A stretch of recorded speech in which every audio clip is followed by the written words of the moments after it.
হাইকোর্টের রায়কে স্বাগত জানিয়ে ৪৮ ঘন্টা আন্দোলন স্থগিতের ঘোষণা ইশরাকের। দ্রুত শপথের ব্যবস্থা করার আহ্বান। দুই উপদেষ্টার পদত্যাগ দাবি সমর্থকদের।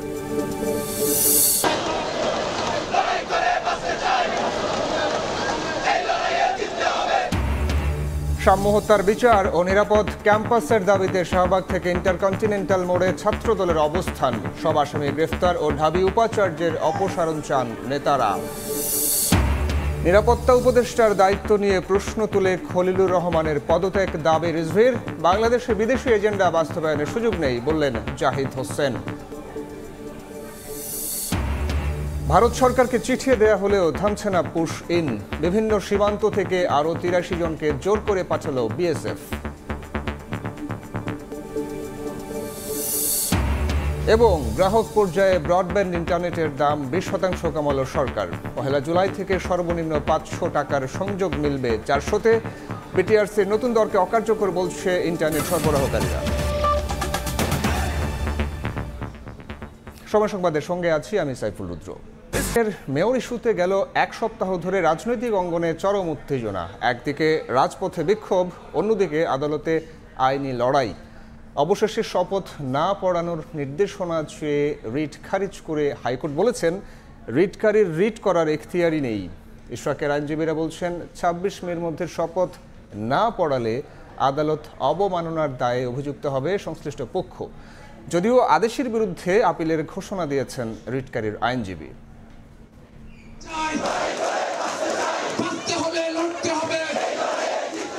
গত কয়েকদিন ধরে টানটান উত্তেজনা আর নাটকীয়তা। ইশরাক হোসেনের শপথ নিয়ে একদিকে রাজপথে আন্দোলন, অন্যদিকে উচ্চ আদালতে আইনি লড়াই। কি হচ্ছে, কি আদেশ দেবেন উচ্চ আদালত, এ নিয়ে শুরু হয় নানা জল্পনা কল্পনা।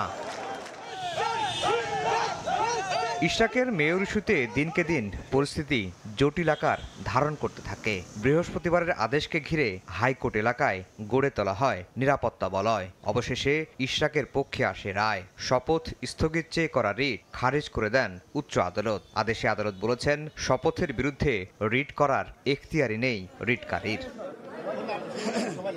ইশরাকের আইনজীবীরা বলছেন, এ রায়ের পর ২৬শে মের মধ্যে শপথ না পড়ালে আদালত অবমাননার দায়ে অভিযুক্ত হবে সংশ্লিষ্ট মন্ত্রণালয়। যে উপদেষ্টা আছেন, যিনি হয়তো বা কোনো রাজনৈতিক মোটিভ নিয়ে এই বিষয়টাকে ঘোরাচ্ছিলেন, তিনিও এখন অন্তত আজকের এই রিজেকশনের পরে আইনের প্রতি শ্রদ্ধাশীল থেকে নির্দিষ্ট ডেটের মধ্যে শপথ গ্রহণের ব্যবস্থা করবেন। শপথ যদি তারা আবার গড়িমসি করে, সো আমাদের ক্লায়েন্টের অর্থাৎ ইশরাক হোসেনের ইনস্ট্রাকশন আছে two file contempt of court against them to bring them before the highest court of the country. এদিন আদেশের আগে সুপ্রিম কোর্ট আইনজীবী সমিতির সভাপতি মাহবুবউদ্দিন খোকনকে উদ্দেশ্য করে আদালত বলেন, বুধবার এজলাস ছাড়ার সময় তাদের উদ্দেশ্য করে একজন আইনজীবী হুমকি দিয়েছেন। তবে কোন আইনজীবী স্পষ্ট করেননি আদালত। তখন অজ্ঞাত ওই আইনজীবীর পক্ষে দুঃখ প্রকাশ করেন মাহবুবউদ্দিন খোকন। সেখানে স্পষ্ট করে বলা হয়েছে যে এই মামলায় যদি রুল দেয়া হয় তাহলে কোর্টে আর বসতে দিব না। কোর্ট আজকে আদেশ দেওয়ার শুরুতেই এই বিষয়ের অবতারণা করেছেন। বার এবং বেঞ্চ আমরা শোল্ডার টু শোল্ডার কাজ করি, যেটা ইতিপূর্বে প্রমাণিত হয়েছে। অতএব এই বিষয়টা এখানে না আনাটাই শ্রেয়। মাননীয় আদালত এবং আইনজীবীদের মধ্যে সীমাবদ্ধ, নট ফর পাবলিক কনজাম্পশন। রিটকারীর আইনজীবীরা জানান, শপথ ঠেকাতে তারা এবার সর্বোচ্চ আদালতে যাবেন। মহামান্য আপিল বিভাগে আমরা আপিল ফাইল করব এবং আপিল ফাইল করা অবস্থায় যেহেতু এই বিষয়টি সাবজুডিস ম্যাটার থাকবে, এখানে স্থানীয় সরকার মন্ত্রণালয়ের শপথ পড়ানোর আইনগত কোনো সুযোগ থাকলো না। ইসির গেজেট অনুযায়ী আগামী সোমবার শেষ হবে ইশরাককে শপথ পড়ানোর সময়সীমা। আফজাল হোসেন, সময় সংবাদ, ঢাকা। উচ্চ আদালতের রায়কে স্বাগত জানিয়ে চলমান আন্দোলন ৪৮ ঘন্টার জন্য স্থগিত করলেন বিএনপি নেতা ইশরাক হোসেন। হাইকোর্টের রায় মেনে দ্রুত সময়ের মধ্যে শপথের ব্যবস্থা করার আহ্বান তার। পরিস্থিতি পর্যবেক্ষণ করে পরবর্তী পদক্ষেপ নেওয়া হবে বলেও জানান ইশরাক। এদিকে ক্ষমতা অপব্যবহারের অভিযোগ তুলে উপদেষ্টা আসিফ মাহমুদ ও মাহফুজ আলমের পদত্যাগ দাবি বিএনপি নেতাকর্মীদের। আনন্দ মিছিল আর স্লোগানে মুখর রাজধানীর কাকরাইল মোড়। হাইকোর্টের রায় ইশরাক হোসেনের পক্ষে আসায় বিএনপির নেতাকর্মীদের মাঝে উচ্ছ্বাস। অক্লান্ত আন্দোলনে যে নেতাকর্মীরা টানা ৮ দিন যাবৎ ছিলেন রাজপথে, তাদের সঙ্গে দেখা করতে ছুটে আসেন ইশরাক হোসেন। ছাদখোলা গাড়ি থেকে হাত নাড়িয়ে শুভেচ্ছা জানান সমর্থকদের। পরে গণমাধ্যমে কথা বলেন আদালতের রায়ে ঘোষিত মেয়র ইশরাক। বলেন, জনভোগান্তি চিন্তা করে অবস্থান কর্মসূচি প্রত্যাহার করে নেওয়া হয়েছে। এ সময় তিনি সরকারকে পর্যবেক্ষণের জন্য সময় বেঁধে দেন। বিজয় হয়েছে, আইনের শাসন প্রতিষ্ঠা হয়েছে এবং যেহেতু আমরা আইনের শাসনের প্রতি শ্রদ্ধাশীল, আমরা আশা রাখবো যে বর্তমান অন্তর্বর্তীকালীন সরকার আর একদিনও কালক্ষেপণ না করে অবিলম্বে আদালতের রায় বাস্তবায়ন করার মাধ্যমে তাদের আগামী দিনের এজেন্ডা সেটা জনগণের কাছে ফুটিয়ে তুলে ধরবে। নেতাকর্মীরা বলছেন, আদালতের রায়ে ইশরাক হোসেনের জয় হয়েছে। এটি শুধু একটি রাজনৈতিক সিদ্ধান্ত নয়, বরং গণদাবি ছিল বলে মত তাদের। হাইকোর্ট আমাদেরকে যে রায় দিয়েছে, এই রায়ে আমরা সন্তুষ্ট। আমরা আসলে আনন্দে উচ্ছ্বাসিত, পুরো ঢাকাবাসী উচ্ছ্বাসিত। 8 দিনের পরিশ্রম আমাদের আজকে সফল হয়েছে।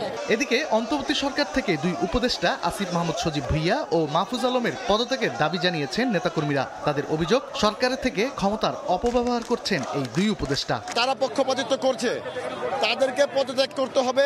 আসিফ মাহমুদ এবং মাহফুজ সাহেবরা যে দৃষ্টিকোণ দিয়ে দেশকে অস্থিরতা সৃষ্টি করতে চেয়েছিল, সেই হাত থেকে আল্লাহ রক্ষা করেছে, তার জন্য ধন্যবাদ। ওরা ওই জায়গায় যোগ্য না বিদেয় আজকে দেশে বিশৃঙ্খলা। এই বাচ্চা কাচ্চা পোলাপান উপদেষ্টা পরিষদে এসে টেন্ডারবাজি, ঠিকাদারি, চাকরি বাণিজ্য, ভর্তি বাণিজ্য, বিদেশ বাণিজ্য, ঘুষ বাণিজ্য, দুর্নীতি বাণিজ্য এইসবে লিপ্ত হয়েছে। আদালতের নির্দেশনা অনুযায়ী দ্রুত ইশরাক হোসেনকে ঢাকা দক্ষিণ সিটির মেয়রের শপথ পড়ানোর দাবি জানান সমর্থকরা। তানভীর হাসান মেঘ, সময় সংবাদ, ঢাকা। নির্বাচন কমিশন পুনর্গঠন ও স্থানীয় সরকার নির্বাচনের দাবিতে বিক্ষোভ করছে জাতীয় নাগরিক পার্টি। এই মুহূর্তে যাত্রাবাড়ি চৌরাস্তায় আছেন রিপোর্টার শাবাব ওয়াসি এবং মিরপুর 10 নম্বর স্বাধীনতা চত্বরে আছেন ফারদিন মাজহার। সরাসরি যাচ্ছি প্রথমে শাবাবের কাছে। শাবাব, স্থানীয় সরকার নির্বাচন এবং নির্বাচন কমিশনের পুনর্গঠনের দাবিতে যাত্রাবাড়ি চৌরাস্তায় বিক্ষোভ সমাবেশের ডাক দিয়েছে জাতীয় নাগরিক পার্টি। আমরা এই মুহূর্তে দাঁড়িয়ে আছি যাত্রাবাড়ি চৌরাস্তায় এবং মূলত 2টি দাবি নিয়ে তারা কিন্তু এখানে বিক্ষোভ সমাবেশটি করছেন। তাদের প্রথম যে দাবিটি সেটা হচ্ছে যে নির্বাচন কমিশনকে পুনর্গঠন করতে হবে এবং স্থানীয় সরকার নির্বাচনের দাবিটা তারা জানাচ্ছেন। তারা বলছেন যে স্থানীয় সরকার না থাকার কারণে নাগরিকরা তাদের যে নাগরিক সেবা সেটা থেকে বিঘ্নিত হচ্ছেন এবং যার কারণে জাতীয় নির্বাচনের আগে একটি স্থানীয় সরকার নির্বাচন খুবই প্রয়োজন। এবং ইসির ব্যাপারে তারা যেটা বলছেন যে ইসি সম্প্রতি নানা সিদ্ধান্তের কারণে ইসি পক্ষপাতিত্বর একটা তারা আভাস দেখতে পাচ্ছেন এবং এই নির্বাচন কমিশনের উপর তারা আর কোনো আস্থা রাখতে পারছেন না। সম্প্রতি তারা জানিয়েছেন যে এনসিপি নেতাকর্মীরা জানিয়েছেন যে ঢাকা দক্ষিণে যে এখন অচল অবস্থা চলছে এর পিছনে নির্বাচন কমিশন দায়ী। তাদের এই ভুল সিদ্ধান্তর কারণে আসলে ঢাকা দক্ষিণ সিটি কর্পোরেশনের মেয়র নিয়ে একটা ধোঁয়াশা চলছে এবং যার কারণে একটা জনদুর্ভোগের সৃষ্টি হচ্ছে।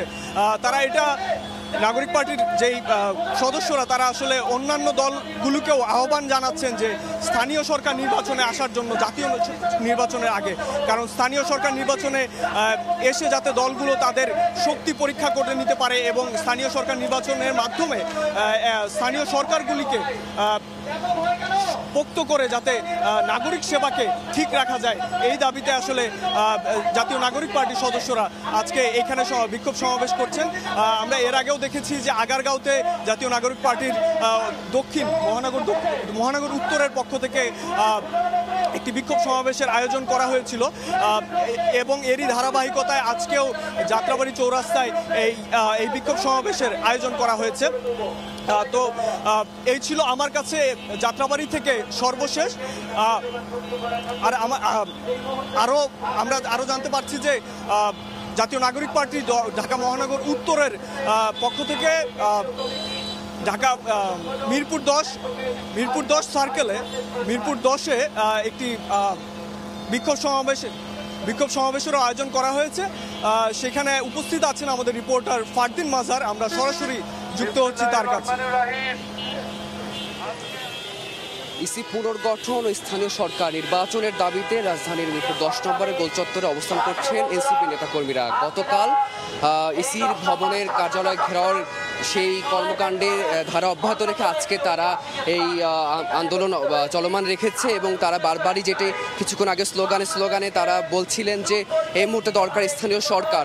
তারা যেটি এটাও বলছেন যে তারা সরকারের জাতীয় নির্বাচনের প্রতি তারা সমর্থন পোষণ করলেও স্থানীয় সরকার নির্বাচন তারা খুব দ্রুত সময়ের মধ্যেই চাইছে, কারণ ইসি প্রশ্নবিদ্ধ হয়ে উঠেছে। ইসি প্রশ্নবিদ্ধ হওয়ার কারণ হিসেবে তারা যেটি দাবি করছেন যে মেয়র ইশরাকের যে গ্যাজেট যে দাবি, যেটা মেয়র ইশরাকের গ্যাজেট যে প্রকাশিত হয়েছে সেটি তারা খুব প্রশ্নবিদ্ধ দৃষ্টিতে দেখছেন এবং সেটি তারা বারবার এই কথাটি বলছেন যে যত দ্রুত সম্ভব স্থানীয় সরকার নির্বাচন দিতে হবে এবং ইসি পুনর্গঠন করতে হবে।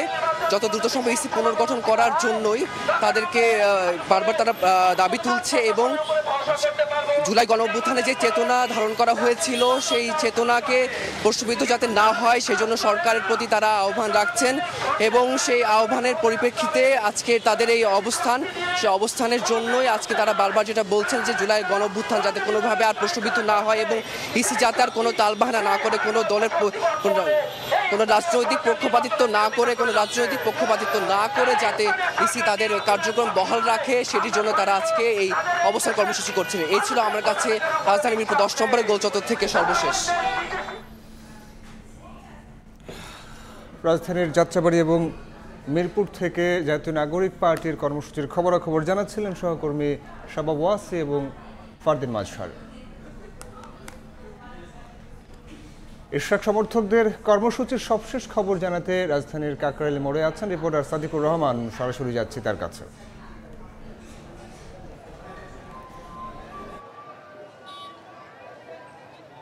ইঞ্জিনিয়ার ইশরাক হোসেনের যে আজকে যে আদালতের যে বিষয়টি ছিল, রেট ছিল, যে বিষয়টি আসলে রেট খারিজ করে দেওয়ার পরে আজকে এখানে ইশরাক হোসেন সহ তার সমর্থকরা এই যে যমুনার পাশে এই জায়গাটিতে কাকরাইল মোড়ে কিন্তু এতক্ষণও অবস্থান ছিল, এখনও আছেন এবং তারা যেটি বলছেন যে খুব দ্রুত যেন তাকে শপথ পড়িয়ে তাকে যে ঢাকা দক্ষিণ সিটি কর্পোরেশনের মেয়রের পদটি যেন তাকে বুঝিয়ে দেওয়া হয়, দায়িত্বটি বুঝিয়ে দেওয়া হয়, সেই দাবিতেই তারা এখনও অবস্থান নিয়েছিলেন। এবং তারা কিছুক্ষণ আগে ইশরাক হোসেন যে জিনিসটা বলেছেন যে আসলে তারা সরকারকে সময় দিতে চান, যে 24 ঘন্টা থেকে 48 ঘন্টা তারা পর্যবেক্ষণ করবেন এবং তারা দেখবেন সরকারের অবস্থান এবং তাদের কর্মকাণ্ড দেখবেন এবং পরবর্তীতে তাদের এই আন্দোলন আবারও চলবে যদি না তাকে মেয়রের দায়িত্বটি বুঝিয়ে দেওয়া হয়। এছাড়াও তারা আরও যেই দাবি করেছেন সেটা হচ্ছে এই যে আদালতের রায় থাকার পরও তাকে যে আসলে শপথ বাক্য পাঠ করানো এবং তার দায়িত্ব নেওয়া থেকে যে তাকে দূরে সরিয়ে রাখার বিষয়ে সরকারের একজন উপদেষ্টার যেই হস্তক্ষেপ রয়েছে সেই বিষয়টিকে উল্লেখ করে তিনি আসলে যেটা বলেছেন যেন সরকারের যে ছাত্র প্রতিনিধিদের যেই 2 জন উপদেষ্টা রয়েছেন তার পদত্যাগ আসলে গতকালই তিনি দাবি করেছেন এবং সেই দাবিতে তিনি কিন্তু এখনও অনড় রয়েছেন এবং বলছেন যে আসলে সেই বিষয়ে তিনি সরকারের অবস্থার তারা দেখবেন। সেই বিষয়টি কিন্তু দেখছেন কিছুক্ষণ আগে যে ইশরাক হোসেন সেই ঘোষণা দেওয়ার পরবর্তীতে আপাতত যে এই আন্দোলন স্থগিতের ঘোষণা দেওয়ার পর এখন নেতাকর্মীরা আসলে বাড়ি ফিরে যাচ্ছেন। সেই বিষয়টি এখন যেটা দেখতে পাচ্ছেন যে ইশরাক হোসেন ছাদ খোলা গাড়িতে করে কিন্তু যেটা দেখতে পাচ্ছেন যে এখন বিদায় নিচ্ছেন নেতাকর্মীদের আনন্দে, নেতাকর্মীদের কাছ থেকে নেতাকর্মীদের শুভেচ্ছা বিনিময় করছেন এবং কিছুক্ষণ আগে কিন্তু তিনি যেই এখানে অস্থায়ী যে মঞ্চটি ছিল সেই অস্থায়ী মঞ্চে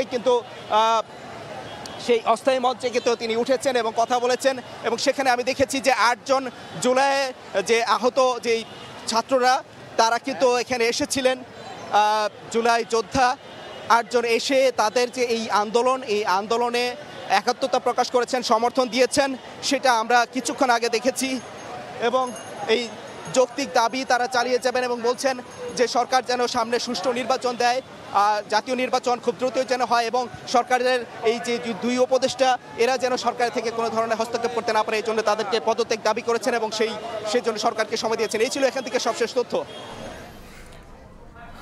রাজধানীর কাকরাইল থেকে যুক্ত হয়েছিলেন সহকর্মী সাদিকুর রহমান, জানাচ্ছিলেন সবশেষ খবরাখবর।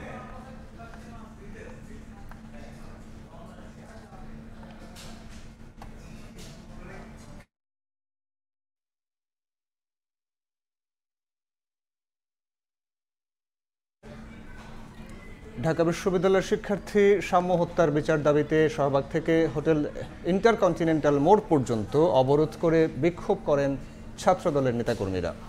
সকাল 10টা থেকে শুরু হওয়া অবরোধ কর্মসূচি চলে বিকেল পর্যন্ত। প্রশাসন খুনিদের বিচারের আওতায় আনতে না পারায় ক্ষোভ প্রকাশ করে নেতারা ক্যাম্পাসে নিরাপত্তা নিশ্চিতের দাবি জানান। এ সময় উপাচার্য ও প্রক্টরের পদত্যাগও দাবি করেন তারা।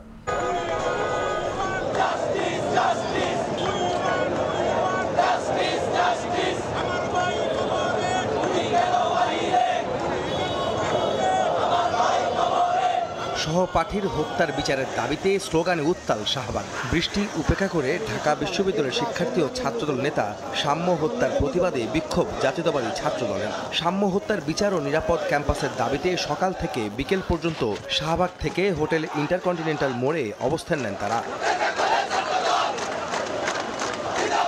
আন্দোলনরতরা বলছেন, সাম্য হত্যায় জড়িত মূল আসামি গ্রেফতার হয়নি এখনো। প্রশাসনের ব্যর্থতায় মূল আসামিরা ধরাছোঁয়ার বাইরে বলে অভিযোগ তাদের। শাহবাগ থানা থেকে আপনার সাম্য হত্যাকাণ্ডের যে স্পট আছে সেইখানে তো সর্বোচ্চ 5 মিনিটের ডিস্টেন্স, কিন্তু এত সময়ের ভিতরেও প্রশাসন কেন সেখানে যায়নি? জাতীয়তাবাদী ছাত্রদল তাদের সহযোদ্ধা বাই হত্যার বিচার না হওয়া পর্যন্ত রাজপথ ছাড়বে না। আমাদের দাবি পূরণের জন্য করণীয় সকল কিছুই করব। তারা যেভাবে ন্যারেটিভ তৈরি করতে চেয়েছে, হত্যাকাণ্ডকে জাস্টিফাই করতে চেয়েছে, সেইটা খুবই অনাকাঙ্ক্ষিত। অন্তর্বর্তীকালীন সরকার যে প্রশাসন আছে তারা এই হত্যার যে সঠিক তদন্ত তারা এখন পর্যন্ত করতে ব্যর্থ হয়েছে। যদি দ্রুত বিচারে আওতায় তাদেরকে না আনা হয় তাহলে বাংলাদেশ জাতীয়তাবাদী ছাত্রদল লাগাতার কর্মসূচি চালিয়ে যাবে।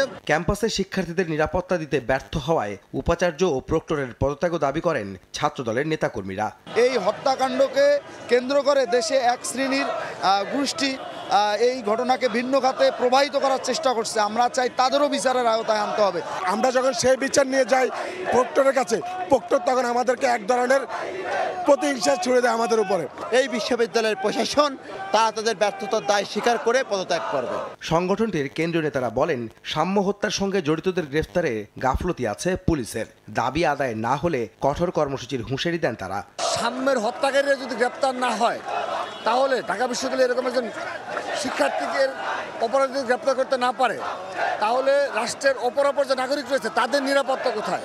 যদি দাবি না মানা হয় তাহলে এর থেকে কঠিন কর্মসূচি আমরা ইনশাল্লাহ ঘোষণা করব। এদিকে দিনভর প্রধান সড়ক অবরুদ্ধ থাকায় দুর্ভোগে পড়েন সাধারণ মানুষ। অবরোধ হচ্ছে, এটা তো আমাদের আসলে একটু কষ্ট হচ্ছে। অফিস টাইমে তো কখনো আন্দোলন এভাবে দেওয়া ঠিক না। গত 13ই মে সোহরাওয়ার্দী উদ্যানে ছুরিকাঘাতে হত্যা করা হয় ছাত্রদলের স্যার AF রহমান হল ইউনিটের সাহিত্য ও প্রকাশনা সম্পাদক সাম্যকে। এ ঘটনায় এই পর্যন্ত 6 জনকে গ্রেফতার করেছে পুলিশ। আহমেদ সালেহিন, সময় সংবাদ, ঢাকা।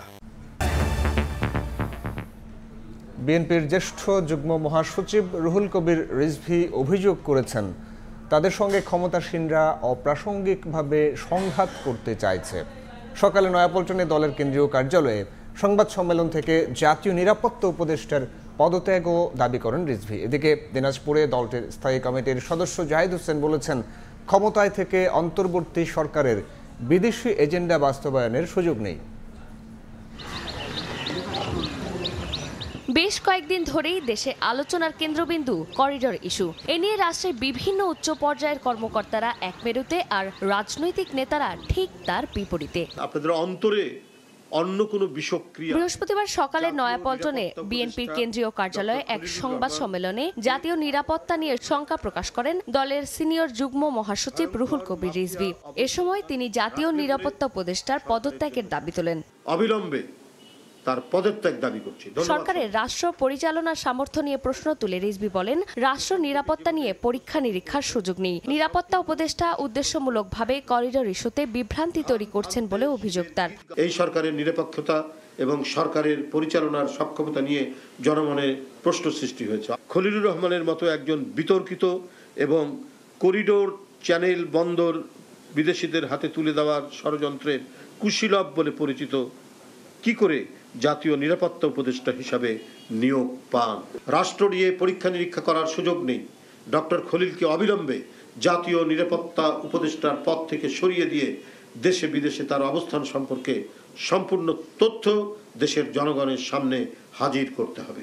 একই দিনে থাইল্যান্ডের ব্যাংককে চিকিৎসাধীন বিএনপি মহাসচিব উচ্চ আদালতের রায় ঘোষণার বিষয়ে টেলিফোনে গণমাধ্যমে প্রতিক্রিয়া জানান। এ সময় দ্রুত নির্বাচনের রোডম্যাপের আহ্বানও জানান তিনি।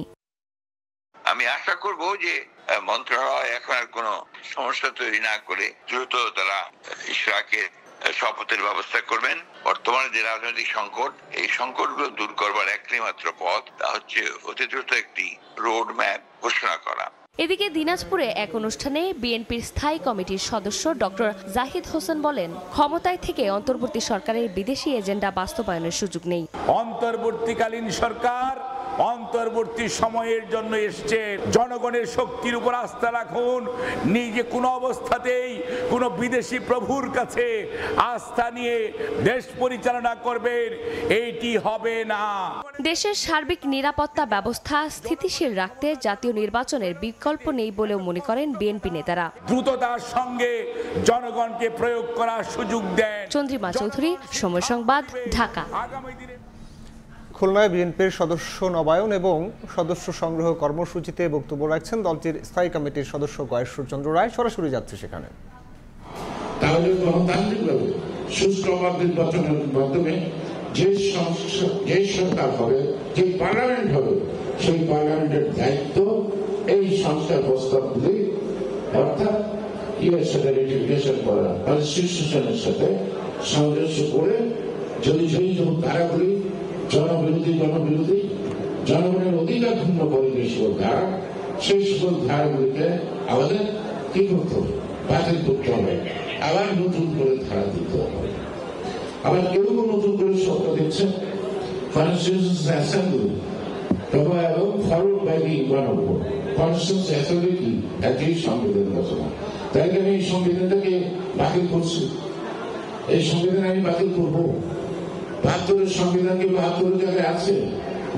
৭২ সংবিধান ৭২ সালে হওয়ার পর শেখ মুজিবের জীবদ্দশা ৩টি সংশোধন হয়েছে, অর্থাৎ চতুর্থ সংশোধনী করতে হয়েছে।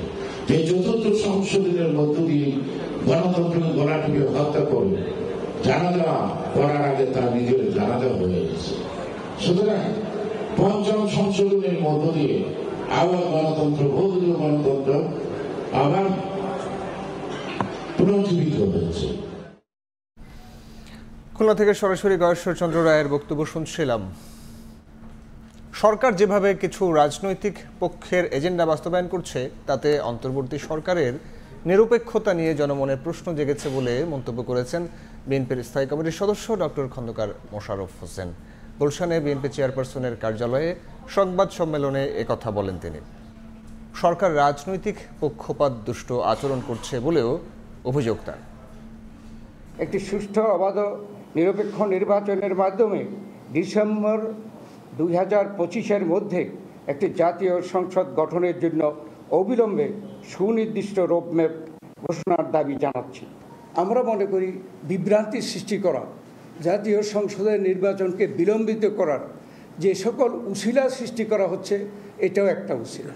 যেখানে আমরা প্রথম দিন থেকে প্রকাশ্যে আমরা যে বলে গিয়েছি যে আমরা এই সরকারের সহযোগিতা করতে চাই, তাদেরকে যৌক্তিক সময় দিতে চাই নির্বাচন করার জন্য। আমরা এখন বলছি যে এইরকম কর্মকাণ্ডের ফলশ্রুতিতে সেই সাহায্য, সেইভাবে সহযোগিতা করাটা কঠিন হয়ে যাবে। জুলাই অভ্যুত্থানের শহীদ পরিবার এবং আহত ছাত্র জনতার কল্যাণ ও পুনর্বাসন অধ্যাদেশ 2025-এর খসড়া নীতিগত ও চূড়ান্ত অনুমোদন দিয়েছে উপদেষ্টা পরিষদ। সকালে তেজগাঁওয়ে প্রধান উপদেষ্টার কার্যালয়ে উপদেষ্টা পরিষদের বৈঠক অনুষ্ঠিত হয়। প্রধান উপদেষ্টা ডক্টর মোহাম্মদ ইউনূসের সভাপতিত্বে বৈঠকে খসড়ার চূড়ান্ত অনুমোদন দেওয়া হয়। বৈঠকে সব উপদেষ্টা উপস্থিত ছিলেন। এছাড়া বাংলাদেশ সরকার ও নেদারল্যান্ড সরকারের মধ্যে নৌ প্রতিরক্ষা সামগ্রী সংক্রান্ত সহযোগিতা বিষয়ক সমঝোতা স্মারক স্বাক্ষরের প্রস্তাব অনুমোদন দিয়েছে উপদেষ্টা পরিষদ।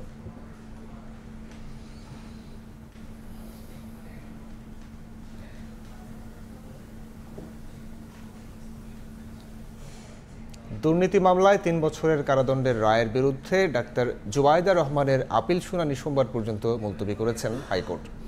বৃহস্পতিবার বিচারপতি খসরুজ্জামানের একক বেঞ্চে 3 ঘণ্টার শুনানি হয়। এর আগে আপিল নিষ্পত্তি না হওয়া পর্যন্ত জুবাইদা রহমানকে জামিন দেন আদালত।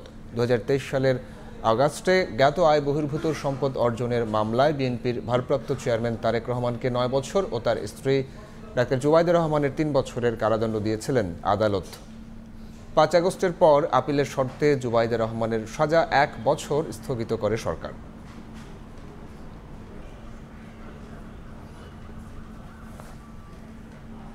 মানিকগঞ্জে হত্যা ও ভাঙচুরের 2 মামলায় সাবেক এমপি মমতাজ বেগমের মোট 6 দিনের রিমান্ড মঞ্জুর করেছেন আদালত। এদিন আদালতে তোলার সময় জনরোষের মুখে পড়েন মমতাজ। বিক্ষুব্ধ জনতা তাকে লক্ষ্য করে ডিম ছুড়ে মারেন। পুলিশি প্রহরায় বৃহস্পতিবার সকালে মানিকগঞ্জ সিনিয়র দায়রা ও জজ আদালতে তোলা হয় মানিকগঞ্জ 2 আসনের সাবেক এমপি মমতাজ বেগমকে। এ সময় আদালত চত্বরে বিক্ষুব্ধ জনতা মমতাজের ফাঁসির দাবিতে স্লোগান দেন। আদালতে তোলার সময় জনরোষের মুখে পড়েন মমতাজ। তাকে লক্ষ্য করে ডিম নিক্ষেপ করে বিক্ষুব্ধ জনতা। সংসদকে রঙ্গশালা বানিয়েছিল, সেখানে গান গেয়েছে, নেচেছে। তো এর চাইতে লজ্জাজনক, দুঃখজনক আমাদের আসলে বাংলাদেশের জন্য আর কিছু হতে পারে না। কতটা বিশ্রী ছিল, কতটা খারাপ কাজ ছিল তার এলাকাবাসী সম্পর্কে যদি আপনারা খোঁজখবর নেন তাহলে খুব ভালোভাবে জানতে পারবেন। মমতাজের বিরুদ্ধে মানিকগঞ্জে হত্যা ও ভাঙচুরের 2টি আলাদা মামলা রয়েছে। সিংগাই থানার হত্যা মামলায় এদিন আদালতের কাছে মমতাজের 7 দিনের রিমান্ড চেয়ে আবেদন করেন তদন্তকারী কর্মকর্তা মনিরুল ইসলাম। শুনানি শেষে 4 দিনের রিমান্ড মঞ্জুর করেন আদালত। এছাড়া হরিরামপুর থানায় হওয়া মারধর ও ভাঙচুরের আরেক মামলায় 2 দিনের রিমান্ড দিয়েছেন আদালত। তার নেতৃত্বে হুকুমে পুলিশ সহ আওয়ামী লীগের ক্যাডার বাহিনী গুলি করে আমাদের 4 জনকে হত্যা করেছে। সেই মামলা আজকে তার শুনানি হচ্ছে। সেই শুনানিতে আজকে তার বিরুদ্ধে 4 দিনের রিমান্ড মঞ্জুর করেছে আদালত। আওয়ামী লীগের মনোনয়নে 2008 সালে সংরক্ষিত নারী আসনে সংসদ সদস্য হন মমতাজ। 2014 ও 2018 সালে নৌকা প্রতীকে নির্বাচন করে মানিকগঞ্জ 2 আসনের এমপি হয়েছিলেন তিনি। সময় সংবাদ, মানিকগঞ্জ। দেশের পক্ষ থেকে ভারত সরকারকে চিঠি দেয়া হলেও থামছে না পুশিন। ফেনী, কুমিল্লা, পঞ্চগড়, লালমনিরহাট ও লক্ষ্মীপুর সীমান্ত দিয়ে আরও 83 জনকে জোর করে পাঠালো বিএসএফ। তারা সবাই বাংলাদেশি নাগরিক বলে জানিয়েছে বিজিবি। সীমান্তে চোরাচালানের পাশাপাশি পুশ ইন এখন নিত্যদিনের ঘটনা। প্রায় প্রতিদিনই সীমান্তবর্তী বিভিন্ন এলাকা দিয়ে ভারত থেকে পুশ ইনের ঘটনা ঘটছে। বৃহস্পতিবার ফেনী, কুমিল্লা, পঞ্চগড়, লালমনিরহাট ও লক্ষ্মীপুর সীমান্ত দিয়ে শিশু, নারীসহ 83 জনকে ভারত থেকে জোরপূর্বক বাংলাদেশে পাঠানো হয়। বিজিবি জানায়, ভোরে ফেনীর ফুলগাজী ও ছাগলনাইয়া সীমান্ত দিয়ে 24 জনকে পুশ ইন করে বিএসএফ। তারা কুড়িগ্রামের বাসিন্দা। এছাড়া কুমিল্লা বিজিবি 10 সীমান্ত দিয়ে আরও 13 জন ও খাগড়াছড়ির রামগড় সীমান্ত দিয়ে একই পরিবারের 5 সদস্যকে পুশ ইন করা হয়েছে। কাগজপাতি সম্পূর্ণ ক্লিয়ার করছে। কাটাতাড়ের এখানে নিয়ে আসার পরে রাত তখন বাজে 1টা-1:30 বাজে। ওই টাইমে নিয়ে আসে, গেট খুলিয়ে কলে তোমরা এদিক দিয়ে চলে যাও। ট্রেন স্টেশনে নামাইছে, ওর থেকে গিয়ে পুলিশে ফের নিয়ে এসছে। আমি গেছি 2007 সালে। আমার সাথে আমার পরিবারের আছে 5 জন। বিজিবি তাদেরকে পুশব্যাক করার চেষ্টা করে, পরবর্তীতে পুশব্যাক করতে পারে নাই।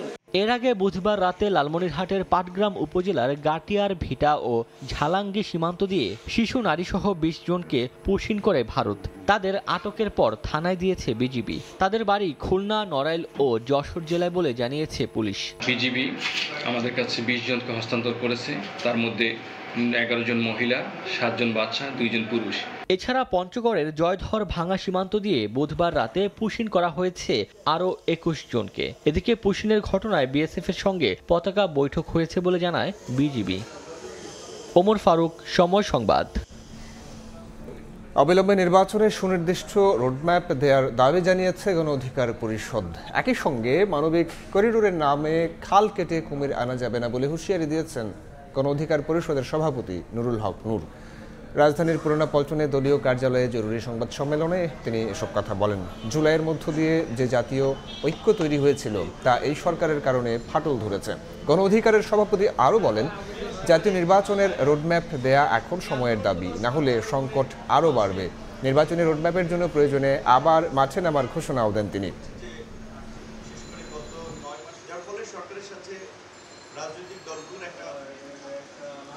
অনতিবিলম্বে 1 সপ্তাহের মধ্যে জাতীয় সংলাপ ডাকুন এবং সেপ্টেম্বরের মধ্যে নির্বাচনের তফসিল ঘোষণা করুন। প্রধান উপদেষ্টাকে আমরা বলবো যে অনতি বিলম্বে আপনি রাজনৈতিক দলগুলোর সাথে আলাপ আলোচনা করে নির্বাচনের একটা সুনির্দিষ্ট রোড ম্যাপ দিন।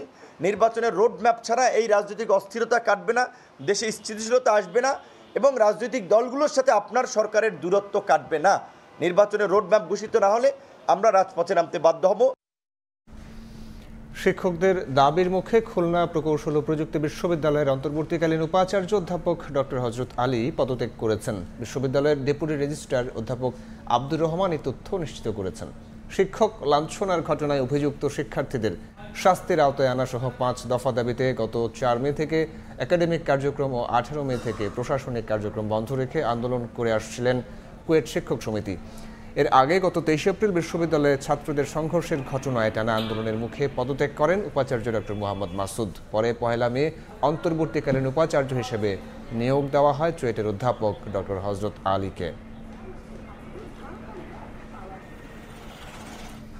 তদবির বাণিজ্যের মাধ্যমে শত কোটি টাকার অবৈধ সম্পদ অর্জনের অভিযোগে স্থানীয় সরকার উপদেষ্টা সাবেক এপিএস মোয়াজ্জেম হোসেনকে জিজ্ঞাসাবাদ করেছে দুদক। সংস্থাটির সহকারী পরিচালক আসিফ আল মাহমুদ ও উপসহকারী পরিচালক মিনু আক্তার সুমির সমন্বয়ে গঠিত দল মোয়াজ্জেমকে জিজ্ঞাসাবাদ করে। পরে সাংবাদিকদের মোয়াজ্জেম বলেন, অভিযোগ ভিত্তিহীন একটি পক্ষ মিথ্যা তথ্য ছড়াচ্ছে। এর আগে নোটিশের পরিপ্রেক্ষিতে বেলা 11:30টার দিকে দুদকের সেগুনবাগিচা কার্যালয়ে হাজির হন মোয়াজ্জেম। তার বিরুদ্ধে ক্ষমতার অপব্যবহার করে তদবির বাণিজ্য, টেন্ডারবাজি ও চাঁদাবাজির মাধ্যমে শত কোটি টাকা অর্জনের অভিযোগ আছে।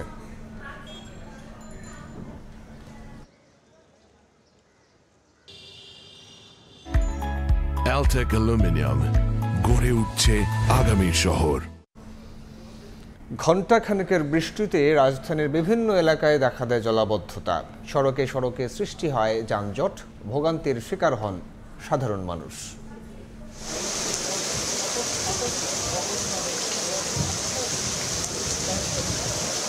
বৃহস্পতিবার সকাল থেকে থেমে থেমে রাজধানীতে ঝরেছে বারিধারা।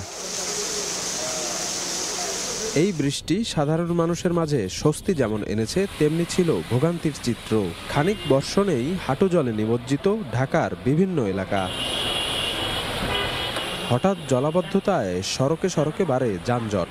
সবচেয়ে বেশি বিপাকে পড়েন দৈনন্দিন কাজে বের হওয়া সাধারণ মানুষ। নগর অব্যবস্থাপনার জন্য ক্ষোভ ঝাড়লেন তারা। ইন্টারভিউ দেওয়ার জন্য আসছিলাম, তো সকালে একটু বৃষ্টির কারণে এই যে পানিতে আমি আটকে গেছি। ব্যাংকে যেমন ওই যে গাড়ি ছেড়ে দিয়ে এখন আমি চলছি, অসুবিধা না। অতিরিক্ত পানি বলতেছি, ক্রমশ মানে স্কুলে বাচ্চা কাছে যাইতে পারছে না সব।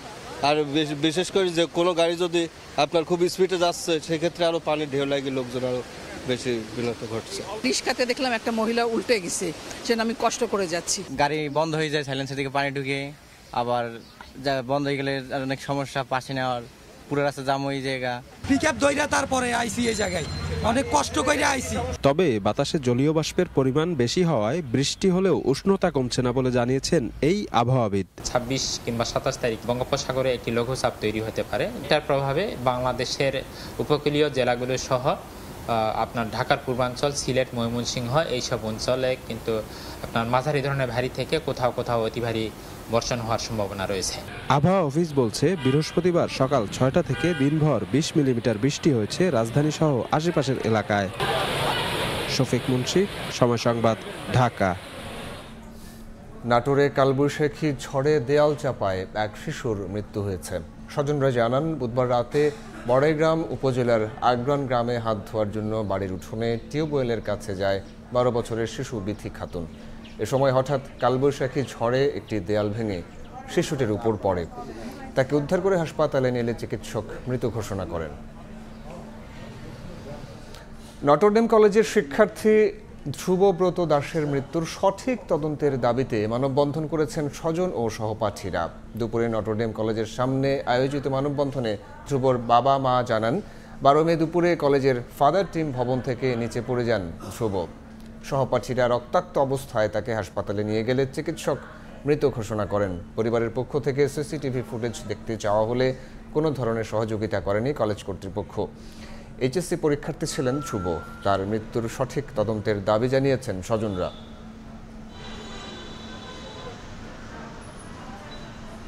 তিনতলা থেকে পড়ে যে একটা 6 ফুট উচ্চতার একটা ছেলে কখনো মারা যায় না। যে দুটো ফুটেজ দিয়ে মানে আমার ছেলেকে দেখা যেত, সে দুটো সিসি ক্যামেরার নাকি কানেকশন নেই।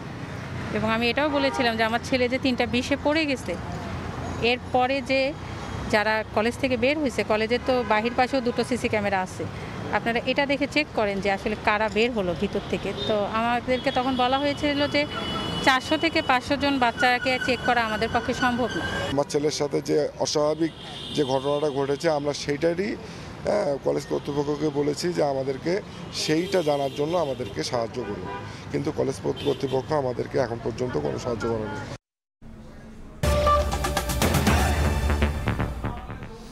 অবৈধভাবে ভবন নির্মাণ কিংবা নকশা বহির্ভূত ভবনের বিরুদ্ধে শক্ত অবস্থানে গেলেও নিজ কর্মকর্তাদের অনিয়মের বিরুদ্ধে অনেকটা নীরব রাজধানী উন্নয়ন কর্তৃপক্ষ রাজুক।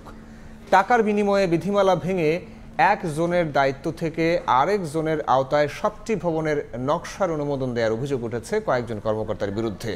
অনিয়মের সত্যতা মিলেছে স্বীকার করলেও ব্যবস্থা নেওয়া হবে কিনা প্রশ্নের জবাবে গতানুগতিক বক্তব্য রাজুক চেয়ারম্যানের। এসএল মামুনকে সঙ্গে নিয়ে বিস্তারিত রাইদুল ইসলাম শুভ রিপোর্টে।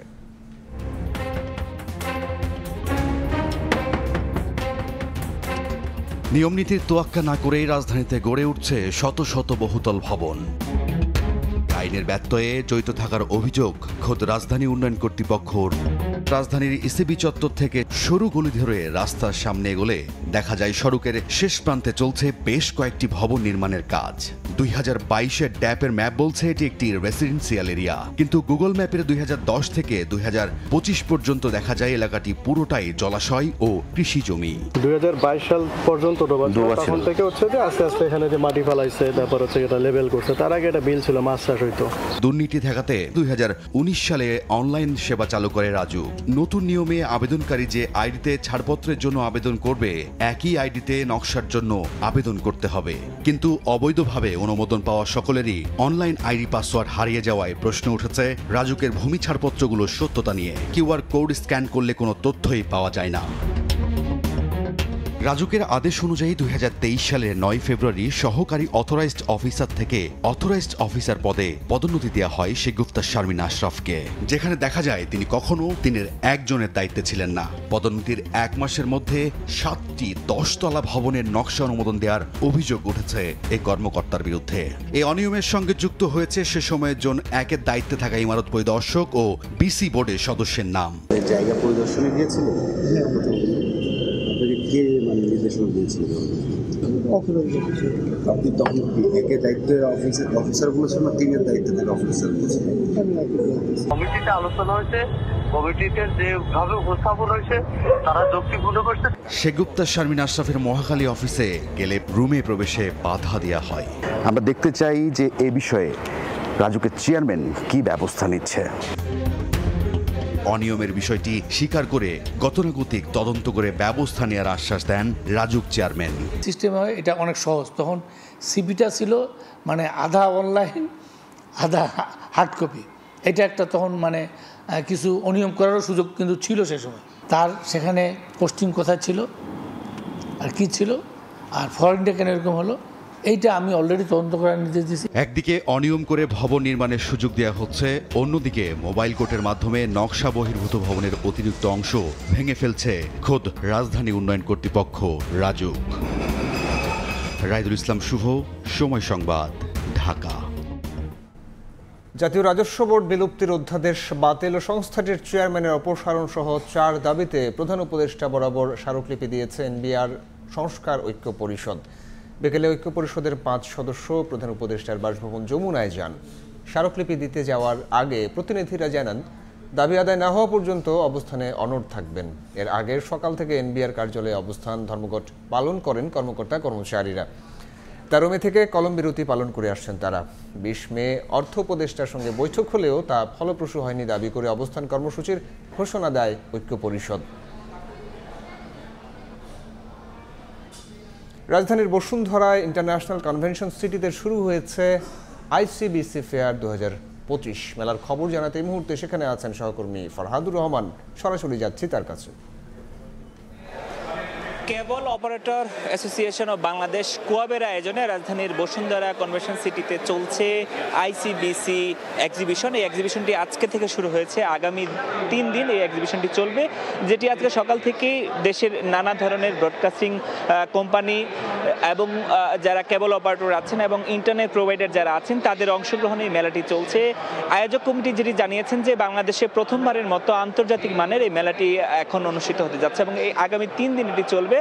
পাশেই উদ্বোধনী অনুষ্ঠান চলছে, সেখানে আসলে এই মেলা সম্পর্কে বিস্তারিত জানাচ্ছেন আসলে আয়োজকরা এবং যারা উপস্থিত আছেন তারাও বলছেন আসলে এই মেলাটির উপযোগিতা কতটুকু। বাংলাদেশের যে ব্রডকাস্টিং কোম্পানিগুলো আছে তারা অংশগ্রহণ করেছেন, যেটি জানানো হয়েছে প্রায় 100টির মতো প্রতিষ্ঠান এখানে অংশগ্রহণ করেছে। মূলত ডিজিটাইজেশন অর্থাৎ ব্রডকাস্টিং অপারেটরসরা তাদের যে সম্প্রচারের নানা ধরনের যে প্রক্রিয়াগুলো আছে সেগুলোতে ডিজিটাইজেশনের জন্য তারা বলছেন এবং কেবল অপারেটরসের পাশাপাশি যারা ইন্টারনেট প্রোভাইডার আছেন তাদের যে সংযোগ, নিজেদের পারস্পরিক যে সম্পর্ক বৃদ্ধি এবং বৈশ্বিক নানা ধরনের কোম্পানি যারা অংশগ্রহণ করেছেন তাদের কাছ থেকে নতুন নতুন প্রযুক্তি এবং সবশেষ যে আধুনিক প্রযুক্তিগুলো আসলে উদ্ভাবিত হয়েছে সেগুলোর সাথে বাংলাদেশি যারা কোম্পানি আছেন তাদেরকে পরিচয় করিয়ে দেওয়া এবং তাদের এই অপারেটিং সিস্টেমে সেগুলোকে সংযুক্ত করার জন্য এই মেলাটি আয়োজন করা হয়েছে এবং বলা হচ্ছে যে সামনের দিনে বাংলাদেশে এই সেক্টরে বিনিয়োগ আসতে পারে, যেটি ধার আসলে এই মেলা থেকে সূত্র উৎপাদিত হতে পারে বা এই সূত্র নির্ধারিত হতে পারে বলে তারা বলছেন। তো এই মেলা আগামী 3 দিন চলবে এবং সেইখানে সারা দেশের নানা কেবল অপারেটর অংশগ্রহণ করবেন এবং মেলাটি সুষ্ঠুভাবে সম্পন্ন হবে সেটি প্রত্যাশা করছেন আসলে আয়োজক কমিটি। তো এই আইসিবিসি মেলা থেকে এখনকার মতো এই ছিল আমার কাছে সবশেষ খবর। পিঠের ইনজুরিতে পাকিস্তানের বিপক্ষে টি-20 সিরিজ থেকে ছিটকে গেলেন সৌম্য সরকার। তার বদলি হিসেবে দলে ডাক পেয়েছেন অলরাউন্ডার মেহেদী হাসান মিরাজ। সংযুক্ত আরব আমিরাতের বিপক্ষে সিরিজের দলে ছিলেন সৌম্য। দলের সঙ্গে দুবাই অবস্থান করলেও পিঠের ইনজুরিতে খেলা হয়নি একটি ম্যাচও। পরীক্ষা নিরীক্ষার পর জানা গেছে 10 থেকে 12 দিনের পুনর্বাসন প্রক্রিয়ার মধ্য দিয়ে যেতে হবে এই টপ অর্ডার ব্যাটসম্যানকে, যার জন্য পাকিস্তানের বিপক্ষে আসন্ন 3 ম্যাচ সিরিজে খেলতে পারবেন না সৌম্য। তার বদলি হিসেবে দলে ডাক পেয়েছেন মেহেদী হাসান মিরাজ। এই মুহূর্তে পিএসএলে লাহোর কান্দালার্সের হয়ে খেলছেন পাকিস্তানে। এই অলরাউন্ডার সেই কমিটমেন্ট শেষেই মিরাজ যোগ দেবেন জাতীয় দলে। গেল বিপিএলের টুর্নামেন্টে সেরা খেলোয়াড় হলেও শুরুতে আমিরাত ও পাকিস্তান সফরের দলে ছিলেন না এই অলরাউন্ডার, যা নিয়ে বেশ সমালোচনাও হয়।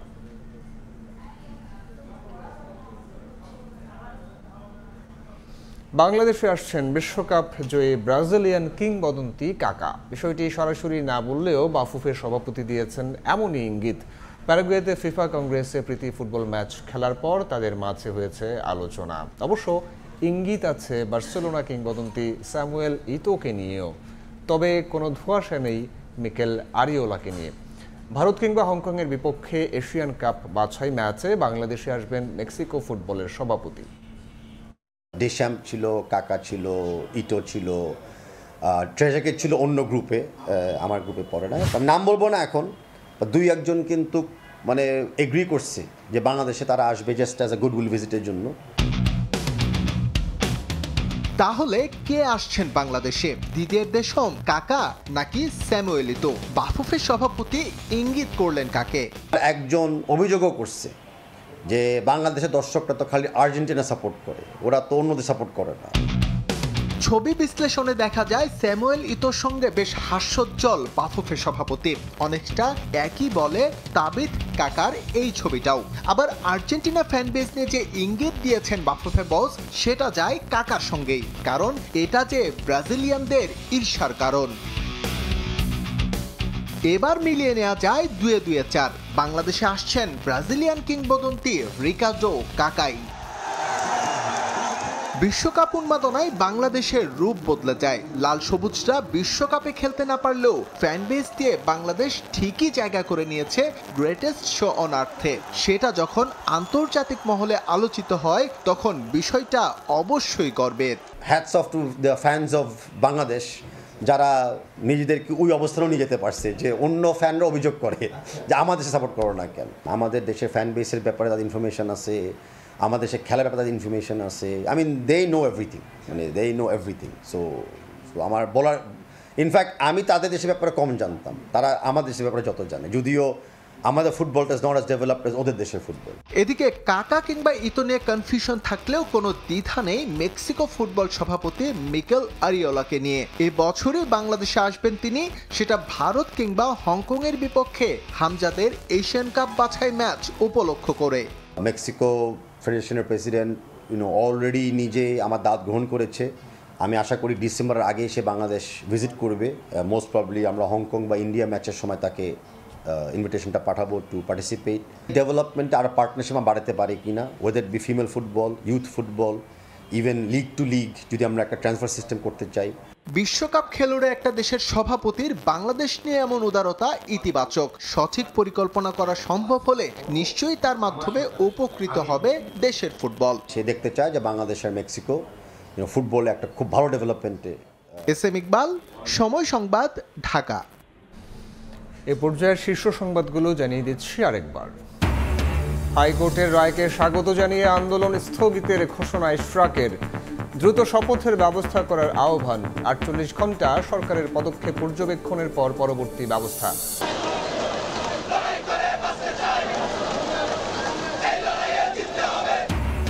সাম্য হত্যার বিচার ও নিরাপদ ক্যাম্পাসের দাবিতে শাহবাগ থেকে ইন্টারকন্টিনেন্টাল মোড়ে ছাত্রদলের অবস্থান।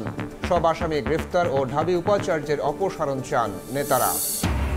নিরাপত্তা উপদেষ্টার দায়িত্ব নিয়ে প্রশ্ন তুলে খলিলুর রহমানের পদত্যাগ দাবি রিজভির। বাংলাদেশে বিদেশি এজেন্ডা বাস্তবায়নের সুযোগ নেই বললেন জাহিদ হোসেন।